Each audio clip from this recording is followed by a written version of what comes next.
Hey, I'm Dan, and this is Dan's Planes.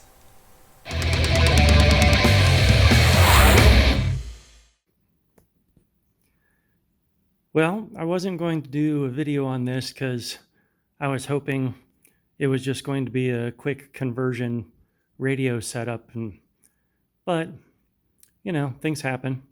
When you get an airplane that's new to you, you never know if it's been sitting for a while or um, how the construction was done. So it's good to always check over every nook and cranny, um, just making sure there aren't going to be any issues. So I've done the unboxing video of this SkyShark P-40, and now, well, Princess, there you go.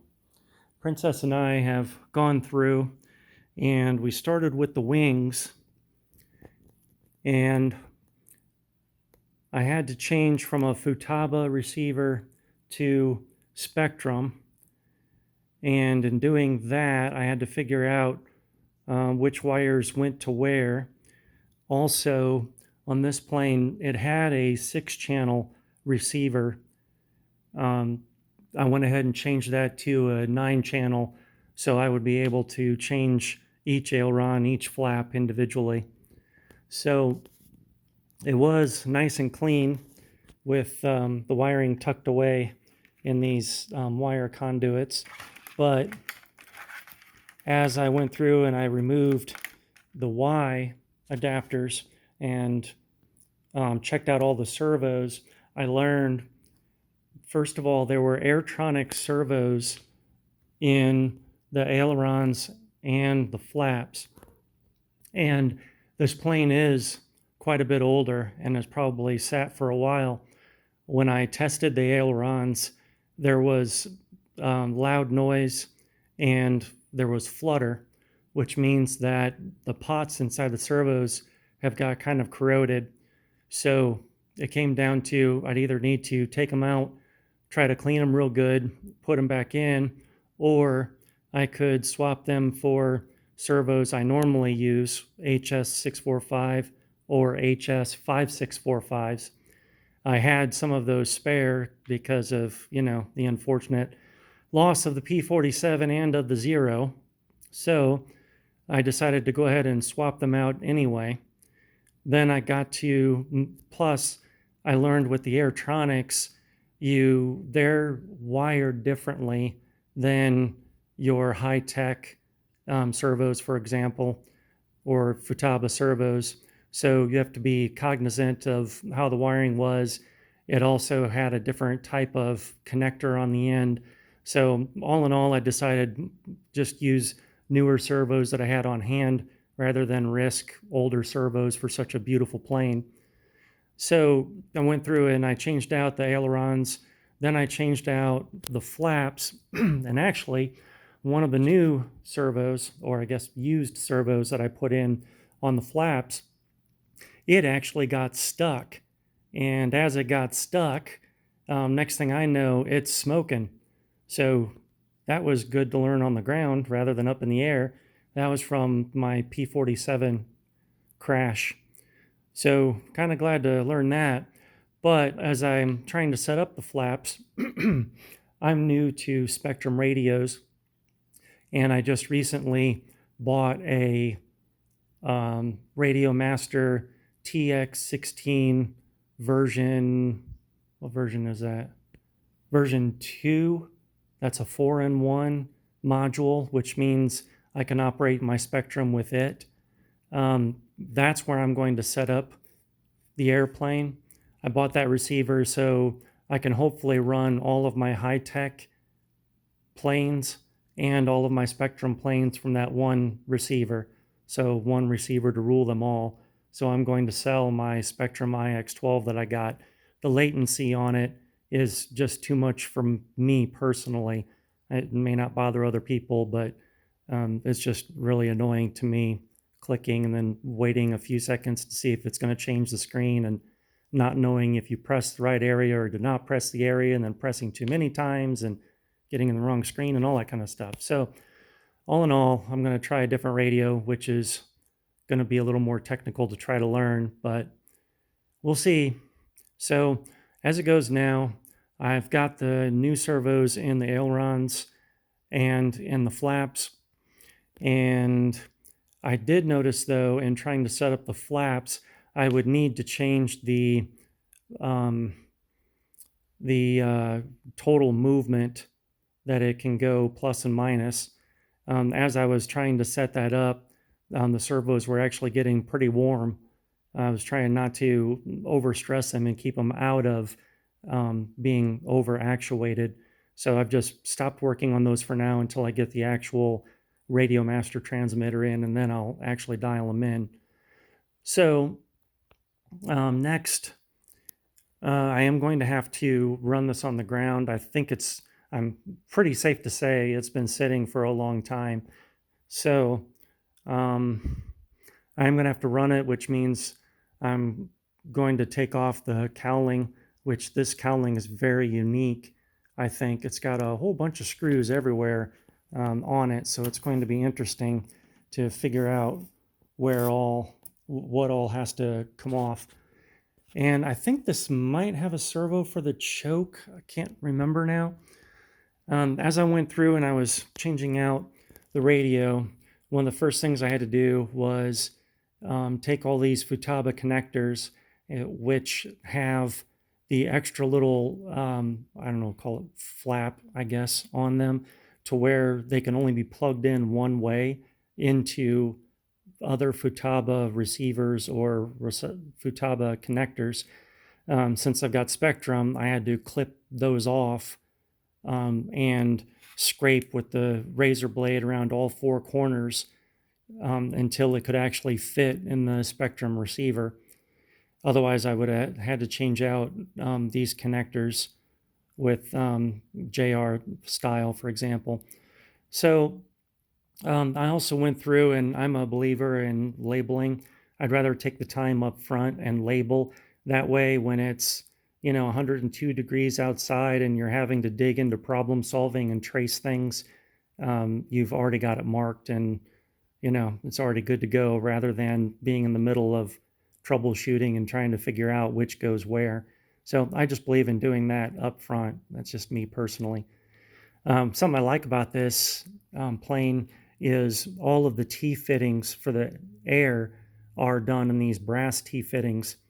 The only T-fittings I've had to use before were all plastic, and I've had to replace those quite a bit on the P-47 and on the Mustang. So I like the idea of the brass, I really do.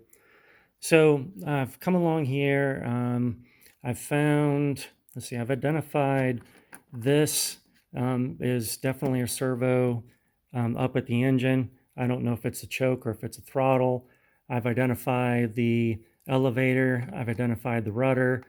And that leaves two others left. One of them is going to be the air, and then one of them could be that choke or throttle.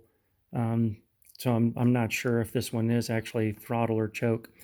So what I found was the elevator is good to go here, nice, strong, sturdy push rod, and it's done internally, so there are no outside arms to be seen, which is pretty darn cool. The rudder does have these two arms where the flexible push rods were used. The problem is there's too much space here, and there's a lot of flex. So when it goes forward, it's really flexing. Then when you're pulling back, then it returns, it's also flexing. So I'm now going to have to find out if I can fix this by using maybe pull, but all the pull-pulls I've dealt with before have a servo in the center and you get equal distance as you're turning it. So in this setup, the place where I would need to put one would mean I would have to relocate these guys, which I'd really rather not do if I don't have to. I still don't understand yet where the second push rod from the rudder is going. So there's definitely one, then the other side two, and I can't really see in here all that well. I wonder if I can turn the light on. Ah, how about that? So I can't really see in here yet where that push rod goes. So I need to find out where those two push rods go and try to do a pull on it. Now this has a manual kill switch here, and I'm going to also replace that with an electronic switch. So I've also got to have room for that in here. So if the receiver is going here, then I could probably put the kill switch here, unless if I've got to do the pull, I don't know if I can somehow mount the pull back here and have it be above these two guys. So I've got to chew on this a little bit. I also need to make sure that probably pull the tank out, make sure that everything's going to be clean in there. Who knows if there's fuel that's shellacked in the carburetor, so I may have to take that off and clean it. So you know, you get an airplane and it looks beautiful, and it is beautiful, but you still have to check anything and everything on it just to make sure.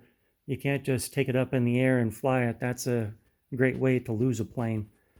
So that's what I've done so far on this, and I guess I will keep doing updates on getting this plane ready for the skies.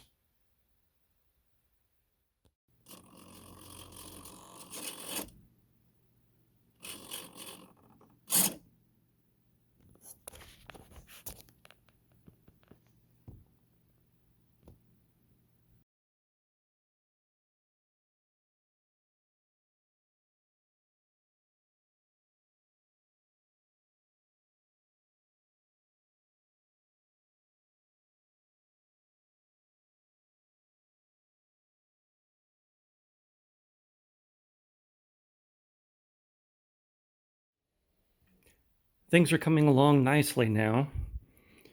So I removed the two high-tech quarter scale servos and put in high-tech HS 5645 metal gears.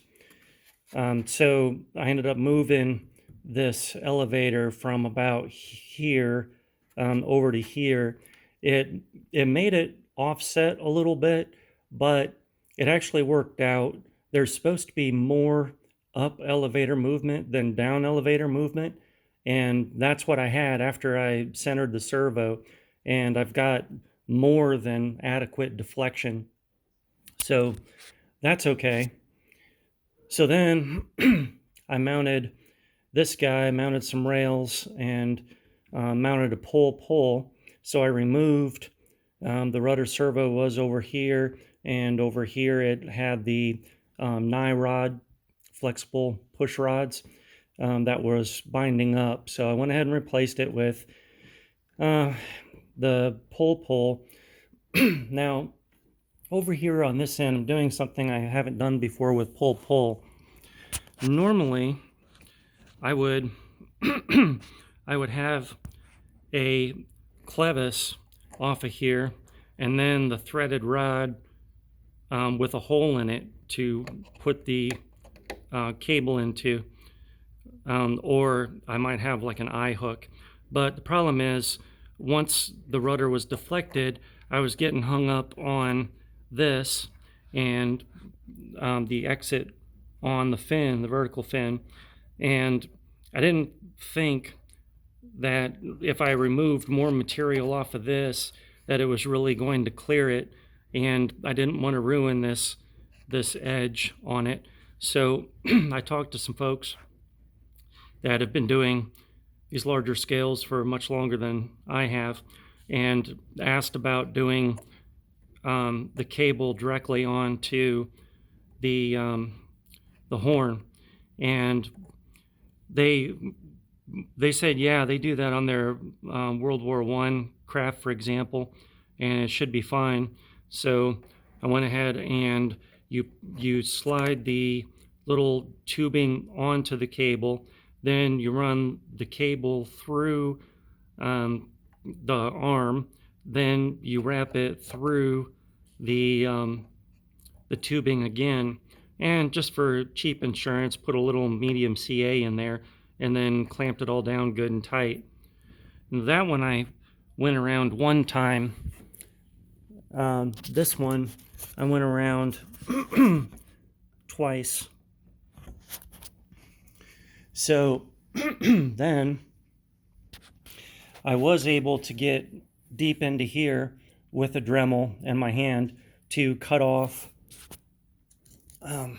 this exterior nye rod, the sleeve. So then I ran the cables from the tail up to here.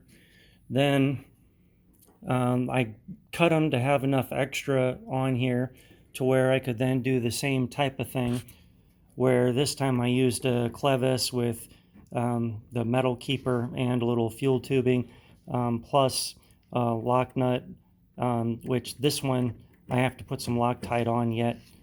This one I've already done. Then this brass piece, which I don't know what you call this, so maybe in the comments somebody can let me know.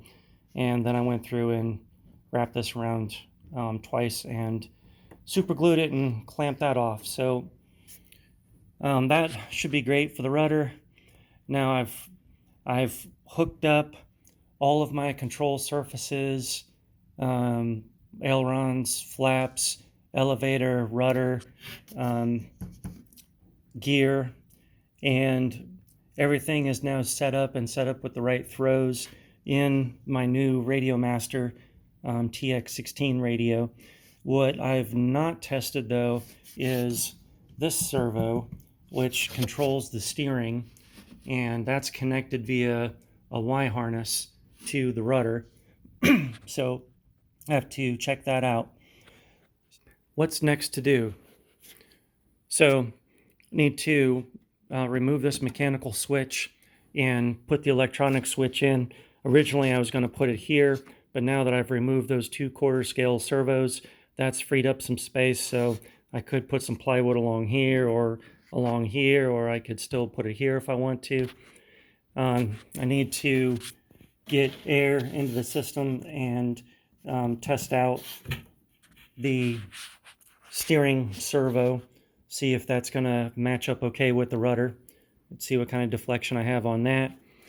I'm going to pull the tank out just to make sure that it's clean. But before I do that, I'm going to remove the spinner, the prop, the cowling, and I'll do a good thorough look over of what's under the hood. I love how he did this exhaust on this. That is really slick. So let's see what's under the hood. And I received from Bennett Built B&B Specialties, Denny, he sent me a spring start for this Zenoa G45 because I'd really like to paint this spinner red. I just feel like P40s have to have red spinners. Again, I'm not trying to win any competition, so I'm not modeling just one plane. I'm taking bits and pieces from other planes to just make a fantasy scale of what I enjoy. Because it's my plane and I can. So I've got to pull the engine off to put that spring start on. He says it's pretty easy install, so we shall see with that. And then put the engine all back together, and I'm going to need this off to be able to maybe to install the kill switch. That's not right. Actually, in the blue sleeve here is the wiring from the mechanical switch cutoff. So that I'll be able to trim that wiring wherever and figure out the polarity to hook up that electronic switch. So she's coming along. I can't wait to actually run her up and then get her in the air. But I'm not worried about getting her in the air until spring or summer of next year. I just don't like flying in the cold. But that's me. So that's all for now. Thanks so much for watching. I'm Dan from Dan's Planes. I just want to share some content about RC planes, something I've been passionate about since childhood. I'm hoping I can teach something to someone, I can start some discussion and learn some things from others. So let's just have some fun and learn some things together. If you enjoyed what you watched, it would really help me out if you could like, subscribe, and share. And if you feel that it helped you out in some way, or it might help future viewers, I'd really appreciate it if you'd visit my Patreon page and become a patron. It's like throwing a dollar tip into a guitar case when you pass by. It helps to fund future content and future projects that I'll be working on. I plan to show some past content. I have some other flights and I have some fly-in events that I've been to. And I also plan to show future flights and future repairs, as well as building ARFs, and if I can ever get back to it, building my top flight Spitfire. So there's a lot of content to come, but it's viewers like you that are able to support what I'm doing, and by doing that, I'm able to spend more time creating that content in the future. So I'd really appreciate it. But either way, thanks for watching, and thanks for any support, and I wish you blue skies and good speed.